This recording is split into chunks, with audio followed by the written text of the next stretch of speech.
was crowned in the splendor of Ra, with the two lands united beneath my sandals.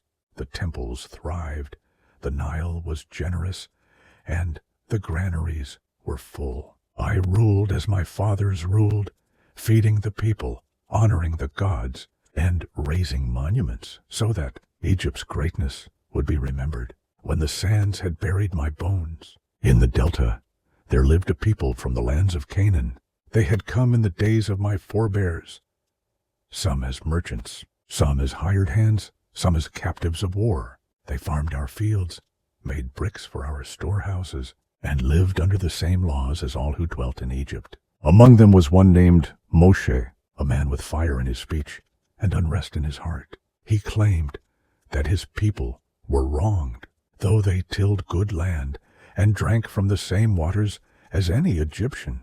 He spoke often of a God who was not of our temples and of a destiny that lay beyond our borders. He stirred their hearts with talk of leaving Egypt altogether. It was no simple matter, for many of these people were bound by service to the crown, and their labor sustained the works of state. I met with Moshe more than once in the halls of my court. He was clever, and he knew the ways of our speech, but he would not bend.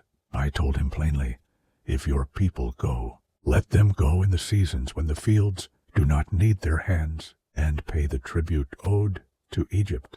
But he demanded they leave with all their flocks and wealth, as if our laws meant nothing. In those years, the Nile's floods failed more than once, and hardship came to many. Every famine and pestilence was spoken of as the doing of Moshe's God. It was not so, for the Nile's moods are older than any man's prayer, but his followers believed him. And so the unrest grew, until whole households of his people rose up and departed in the night.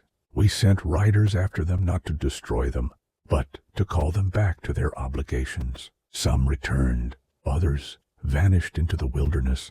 The desert swallows men whole, and few who enter it without stores and wells will see another harvest. In the years that followed, Egypt endured. We rebuilt our storehouses, filled our granaries, and raised new temples to the gods.